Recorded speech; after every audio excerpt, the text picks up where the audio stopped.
Hi everybody and welcome to the first bite-sized presentation of Pension Awareness Week. My name's Chelsea Price and I'm one of the lead communication and marketing officers for the Clwyd Pension Fund. Today I'll be giving you an overview of the local government pension scheme, including what it is, how it works and why it's such an important part of long-term financial planning. Whether you're already familiar with the LGPS or new to the scheme, I hope this session will give you some useful insights and answer some questions you might have. So before we start, I'd like to go over a few housekeeping bits. I have said to most of you already, but this session is being recorded, but your microphones and cameras have been switched off. I ask that any questions you might have, you use the Q&A facility at the top of your screen. You can also ask these questions anonymously if you would prefer, and they'll all be collated and answered through a frequently asked questions document, which will be issued by the end of next week. We ask that you only use this facility for general questions. If you have any questions about your personal record, you should get in touch with your pension fund directly and they will be able to help you. And the contact details will be made available at the end of this presentation for you to take down. Now, I think we've allocated 45 minutes today, but this presentation will finish a little earlier. And if that's the case, I will try and answer some of your questions from the Q&A facility in this session at the end. So let's begin. Now, what is the Local Government Pension Scheme, or the LGPS? A pension is a great way to save for retirement, and a public sector pension scheme like the LGPS is one of the best. It's a way of saving for retirement that will pay you an income for life after you finish working. Now, pensions come in many shapes and sizes, and today we'll be looking at the unique features and benefits of the LGPS. Please do bear in mind that if you have any other pensions elsewhere, private or from previous jobs, not everything I say today will be relevant to those pensions as well, and it's best if you do your own research for any other pensions you might have. So, the LGPS is one national scheme. Unlike many public sector pension schemes, it's not administered nationally. There are actually 86 funds across England and Wales.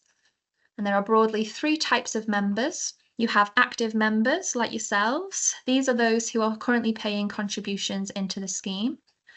There are pensioner members. These are currently receiving benefits from the scheme and are either receiving their own pension or a survivor's pension. And finally, there are deferred members. These are our members who've paid into the LGPS in the past but are not yet receiving their pension. Now, because individuals have a separate pension record for each employment they hold, they might actually be a mix of the different types of members. So you could technically be an active, deferred, and a pensioner all at once. So the LGPS is a public sector defined benefit pension scheme, and it is not investment based. What I mean by that is your pension value is not dependent on the financial markets, but it's actually based on how long you've been in the scheme and how much you earn. When you retire, you'll receive an annual pension payable for life that goes up each year in line with the cost of living. Some of you will also receive an automatic lump sum as well, and all of you will have the option to convert some of your pension into a tax-free lump sum at retirement. Now, pensions within the LGPS do not build up a pot, unlike defined contribution pension schemes. This is why I said earlier that you should do your own research on how the different types of pension schemes work. So it's certainly not something we like to think about, but it's definitely worth learning about the security the LGPS provides for you and your family. If you die as an active member, there is a death grant of 3 times your yearly pay payable to anyone of your choosing. It's really important that you let us know who you would like any payment to go to by completing an expression of wish form or updating the details on your online account. You could nominate family members, friends, or even a charity, absolutely anybody you like. You can nominate more than one person as well and allocate a certain percentage amount to each. Now, if you die as a deferred or pension member, the value of the death grant changes, and you can read more about this on your funds or the National LGPS members' websites.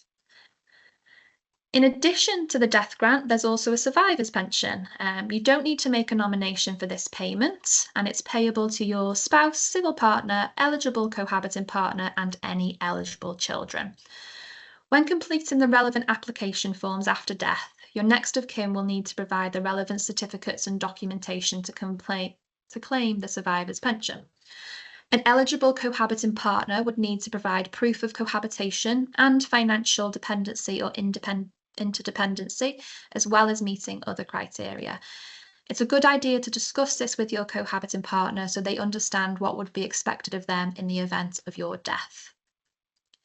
Whilst you're still alive, the LGPS also provides cover for ill health retirement at any age.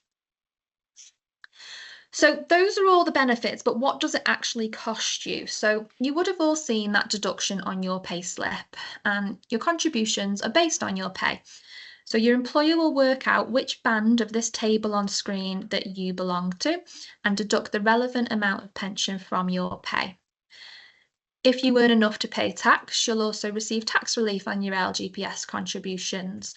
As a basic rate taxpayer, for example, £1 in contributions will actually only cost you 80p. So for example, Sam here earns £30,000 a year and has a contribution rate of 6.5%. The monthly cost to Sam would be £162.50, but with the tax relief, the net cost is actually only £130.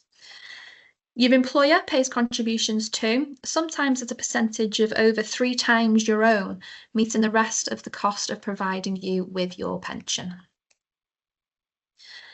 Now, did you guys know that in addition to the main scheme where you pay full contributions, the LGPS also has a 50-50 section? In times of financial hardship, you can join the 50-50 section of the scheme, paying half the contribution rates and building up half of the pension. The idea of this 50-50 section is to allow you to stay in the LGPS instead of opting out to save money. And one of the great things about staying in the 50-50 section instead of opting out is that it does not change the benefits paid to your dependents when you die. So, in this example, we see the benefits Howard builds up in the main section. With a contribution rate of 5.8%, Howard builds up £500 a year in his pension and has a death in service lump sum of £73,500. If he joined the 50-50 section, you can see here that Howard's contribution rate drops to 2.9%. He builds up half the pension at £250 a year, but his death in service lump sum stays the same at £73,500. Now, the 50-50 section is meant as a temporary measure, but you can move between the main scheme and the 50-50 section as often as you like, and you can get the relevant forms for completion directly from your pension fund. When you complete these forms, please make sure to send them directly to your employer's payroll department, as they are the ones who make the deductions from your pay. So, your contribution bands are set and can't be increased, but there are other options to increase your pension benefits at retirement. Now, separately to your LGPS pension, you can increase your pension by paying into a personal pension scheme or a freestanding AVC scheme. However, today we will concentrate on how you can increase your pension within the LGPS. Now, before I get into the options on the slide, I just want to mention added years and additional regular contributions, or ARCs for short. Some of you may have ongoing contracts to buy added years or pay ARCs, and these contracts can continue, but nobody can start a new one as they've been removed from the LGPS and replaced with these new ways of paying extra. So the new ways, as seen on the slide, are known as additional pension contributions, or APCs, and additional voluntary contributions, or AVCs. Contributions to both benefit from tax relief as well, so if you make regular payments from your pay, these contributions are taken off your salary before your tax is worked out. With APCs, this in the orange box, they provide you with extra LGPS pension. You can use the calculator on the National LGPS member website to have a look at what this might cost you. And the cost of an ABC depends on your age, gender, how much pension you are buying, and how long the contract is for. If you decide that you want to go ahead with an APC, on the online calculator, there is the option to download the application form, and you could complete this and send this to your fund.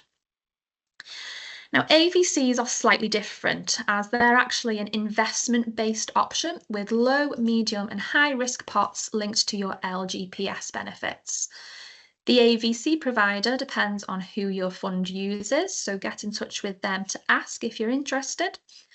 And the AVCs are very flexible in that you can stop, start, increase, and decrease as often as you like. When you retire, you'll have the option to take your AVC as additional lump sum, or you can purchase additional pension. The choice is yours.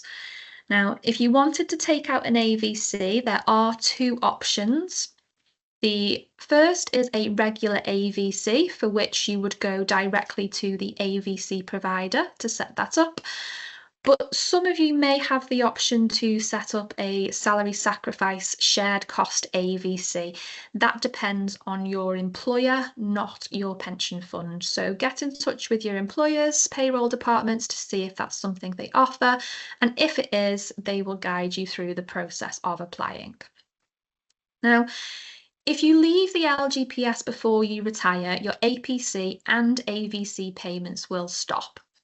With APCs, if you leave before your contract finishes, you'll simply be credited with the extra pension that you have paid for when you leave.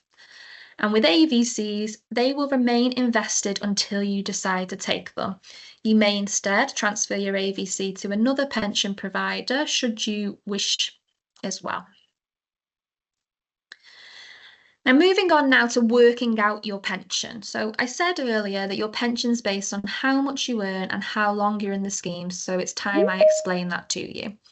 Now, this can be a complicated topic for some, and if you do find this a little confusing, all you need to know is that when we work out your pension value, depending on when you join the scheme, we might need to perform a few separate calculations to provide you with your overall figures, but don't worry, you don't need to do any of the maths. So, depending on when you join the scheme, your pension could be made up of 1, 2, or 3 parts. These are known as final salary 80ths, final salary 60ths, and career average revalued earnings. For your final salary membership, we work out your pension by taking the number of years and days membership, dividing it by either 80 or 60, and timesing that by your final pensionable salary. If you have final salary 80th membership, so any membership built up before the 1st of April 2008, you're also lucky in that you receive an automatic lump sum too. And we work this out by simply multiplying your 80th pension by 3. So your care pension is a little different, and it's a lot easier to work out actually. So we simply take your pensionable pay for the scheme year and divide it by 49 for main scheme members and 98 for 50/50 members, and that's reevaluated in line with inflation every year. There is another presentation this week that will go into this in more detail, so please do book onto this if you feel you'd benefit from a more in-depth explanation of how your pension is worked out.